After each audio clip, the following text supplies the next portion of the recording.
I'm joined by Alyssa Zimmer and Paul Haney from Hummingbird Healthcare. Both Alyssa and Paul will be participating in the upcoming healthXchange Patient Access Excellence Program taking place Tuesday, November 12th.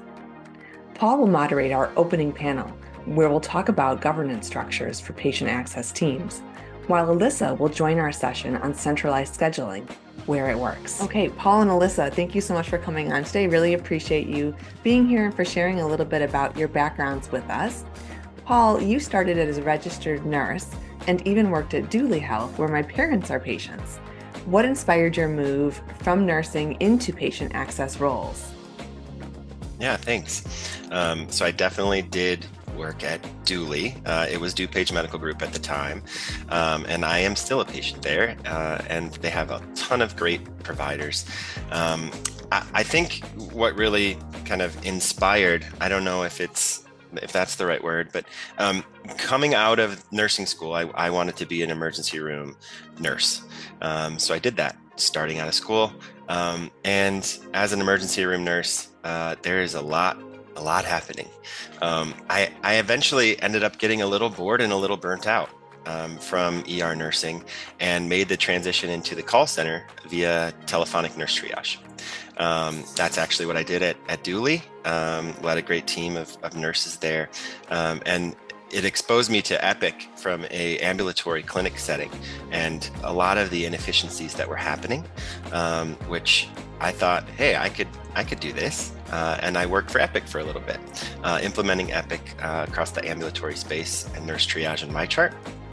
And then, life happened. I had a child. I didn't want to be chasing travel too much as we were growing our family.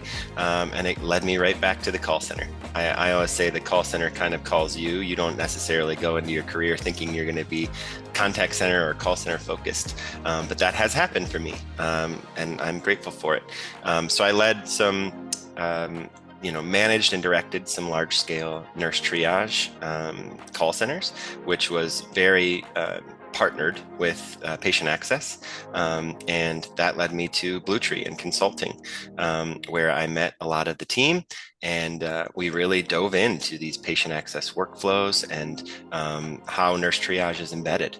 And that continued with Hummingbird. So patient access and the contact center have kind of been on the periphery and then shifted from the periphery to the central focus of my career.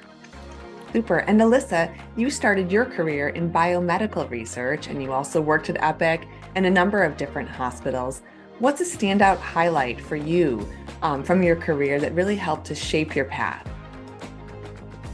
I think of biomedical engineering as a bunch of different engineering disciplines coming together to solve problems in healthcare. And that's really how I found my career, as a problem solver in healthcare. And where I've been most successful is when I've led with the patient experience in mind and been able to work with partners willing to try something new.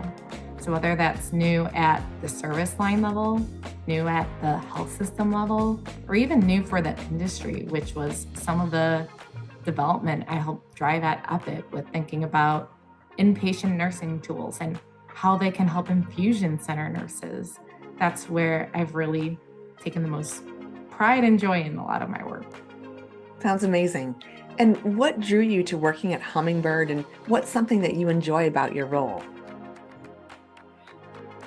I think everyone here is really honest about the state of patient access and that there's so much improvement. No one has it exactly figured out, and that it's going to take everyone thinking holistically, bringing together all the different perspectives, not trying to piecemeal different solutions together to really solve the problem. And I love that focus and helping drive that change. And Paul, could you share with us a quick snapshot of a day in the life at Hummingbird? Are any 2 days the same? I think they can be the same, but that is an interesting question. With kind of Hummingbird being a startup, the main analogy I have actually drawn here is something very relatable. When you see an empty toilet paper roll in the bathroom and you need to put the toilet paper roll back in its place so that you or the next person can use it. I compare my role here to finding the toilet paper rolls and making sure that they're stocked and ready, because there's nothing like when you don't have any. So I think that's really what my job is here. I'm part of the team, part of the household, and we're really just trying to make everything work, and partnering together to make sure we are prepped and ready to go across any kind of engagement, and really keeping our clients first and focus on their needs. And you'll be moderating a panel on governance models for patient access teams. What's one question you're excited to ask and that you're hoping that the panelists will share? Yeah, I think everybody's journey towards governance has been an interesting one, as far as the projects that I've worked in so far. And without it, the projects tend to fall apart. So I'm really interested in hearing about the initial setup and whether or not a governance committee was set up for it at an enterprise level. And if so, how was that done? There's lots of different pathways to it, but without it, changes happen, going back, reverting things almost 100% of the time. So I think that will be really interesting to hear their journey through how they've prevented that from happening. And Alyssa, you'll be speaking about centralized scheduling with the big caveat of where it works. What's one benefit that you've seen that where it works really well?